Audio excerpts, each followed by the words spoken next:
warahmatullahi wabarakatuh. Di sini saya Fada Nuraini, perwakilan dari kelompok 6. Di sini kita akan membahas tentang strategi penjualan buah di daerah Ketintang. Baik, di sebelah kiri saya ada Ibu Wanda Nurul Lestari sebagai owner, dan Ibu Erni sebagai pegawai. Nah, di sini untuk pertanyaannya, kenapa Ibu tuh memutuskan untuk membuka usaha ini di Jalan Ketintang? Karena dari awal itu saya lihat daerah yang jarang banget sih jualan Mungkin untuk peluangnya lebih besar. Iya, dulu saya tuh cuma jualan pisang. Ya, karena dari pelanggan itu saya coba deh ganti pisang aja, coba jual buah yang lain. Terus untuk target marketnya Ibu tuh siapa sih? Sebenarnya itu untuk para karyawan-karyawan kantor daerah sini, terus ya warga sekitar perumahan. Nah, untuk buah yang sering diminati biasanya apa sih yang best seller tuh? Biasanya itu pisang sama jeruk ya.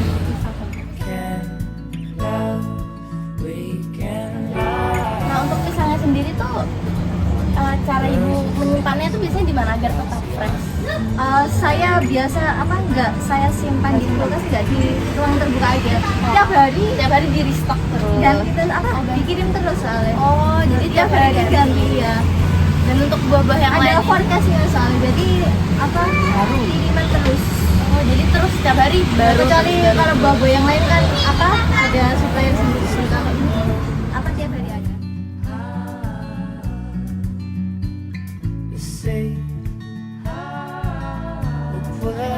Sudah 7 tahun ini, awal 7 tahun.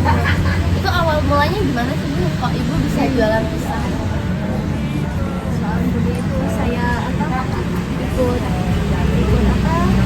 kakaknya suami itu kan dulu sabisnya pisang, sabisnya santan. Jadi coba deh jualan di jalan-jalan. Jadi kak jualan sedikit. Makin lama makin Gila apa?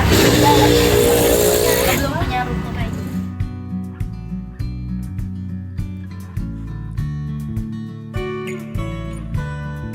Untuk buah-buah yang lainnya ini penyimpanannya itu bagaimana? Tergantung buah impor sama lokal. Kalau di buah lokal itu di ruang terbuka aja, nggak apa-apa. Tahan 3 sampai 6 hari.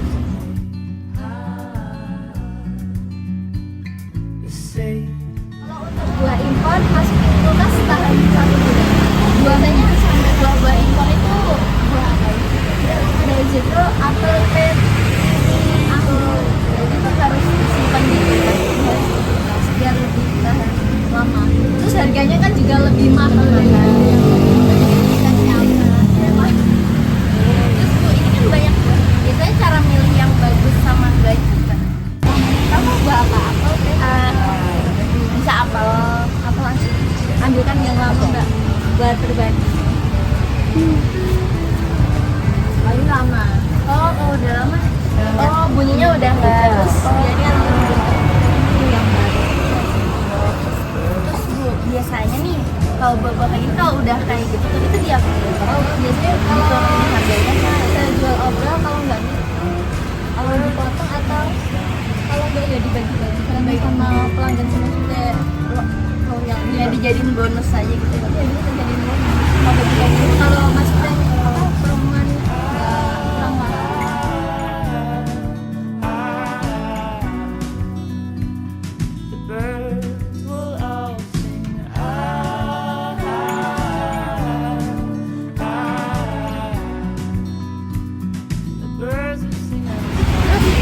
Untuk kayak gini kan pasti ada promosi ya.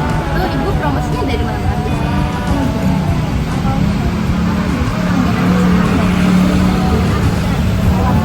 Oh, masuk via WhatsApp. Ya sama gitu. Dulu sama pelanggan ada masukin ulasan. Oh, jadi makin lama makin banyak yang kenal. Yang tahu dari buku rata-rata orang. We can love, and the birds will sing our song in Halcyon. Oke, perkenalkan nama saya Rangga Pemukti. Saya berasal dari kelompok 6 Pancasila. NIM saya 1081125000198. Jadi dari penelitian saya itu saya mempelajari bahwa digitalisasi itu memiliki peran yang sangat penting bagi pedagang buah lokal dalam meningkatkan daya saing di era transformasi digital. Digitalisasi tidak selalu berarti teknologi yang rumit, tetapi bisa dimulai dari hal yang sederhana, mulai dari penggunaan aplikasi WhatsApp, pembayaran melalui QRIS dan lain-lain.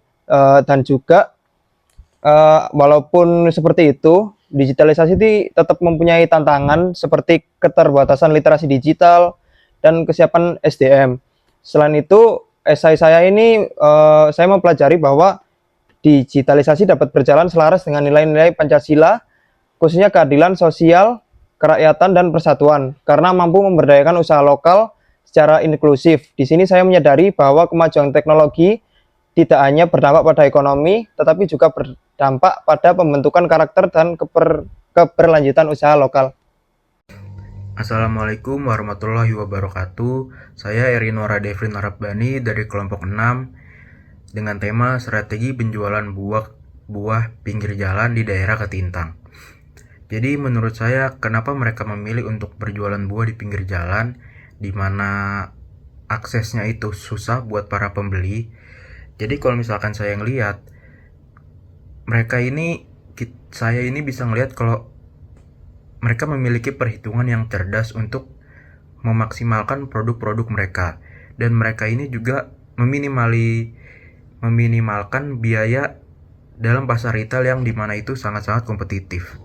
Jadi mereka mengisi celah distribusi dengan menyediakan akses mudah ke produk segar untuk para pembeli-pembeli yang nggak punya waktu luang buat ke pasar-pasar.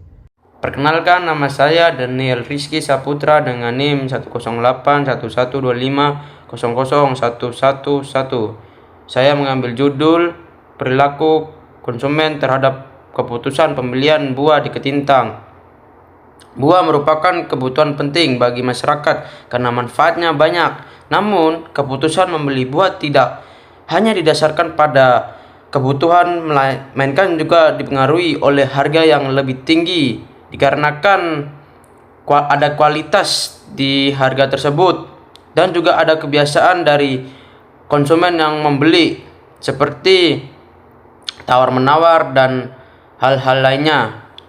Karena rendahnya minat masyarakat terhadap buah lokal dapat berdampak pada kesejahteraan petani serta keberlanjutan ekonomi nasional, serta penting untuk memahami faktor-faktor yang mempengaruhi keputusan masyarakat dalam membeli buah di Ketintang. Penelitian berjudul POV Karyawan Pangan Buah sebagai Sumber Kepercayaan Masyarakat. Saya belajar bahwa percaya di toko buah bukan sekedar menjual barang, tetapi juga menjadi sumber penghidupan bagi banyak orang. Dari sudut pandang karyawan, pekerjaan ini membutuhkan sikap ketelitian, tanggung jawab, manajemen waktu, dan sikap ramah dalam melayani pembeli. Pengalaman ini membuat saya memahami dunia kerja secara nyata dan menghargai pekerjaan sederhana yang memiliki peran penting bagi kehidupan masyarakat, serta menjaga keberlangsungan ekonomi sehari-hari.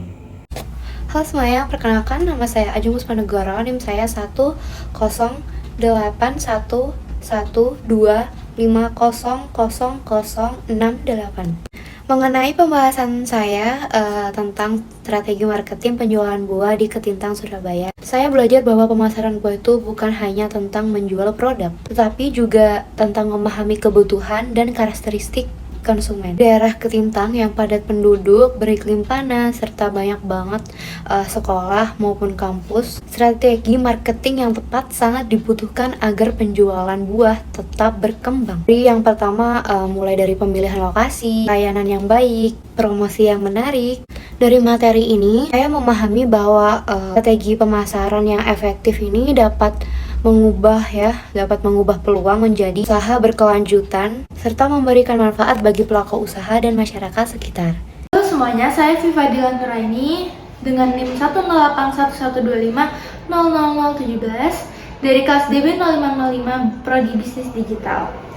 Dari penelitian ini, saya mendapatkan pemahaman bahwa pengelolaan buah segar memegang peranan penting dalam keberhasilan usaha pedagang lokal di Ketintang ini.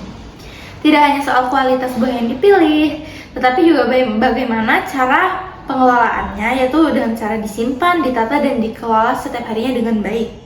Melalui pengalaman dan penerapan strategi yang sederhana namun konsisten, pedagang mampu menjaga kesegaran buah, mengurangi pembusukan, serta meminimalisir adanya limbah. Selain itu, penelitian ini menunjukkan bahwa pemahaman terhadap preferensi konsumen dan kedisiplinan dapat pengelolaan stok, meningkatkan kepuasan pelanggan dan keberlanjutan usaha. Hasil dari penelitian ini memberi gambaran bahwa praktik pengelolaan yang baik dapat menjadi kunci kesuksesan usaha kecil di lingkungan perkotaan ini.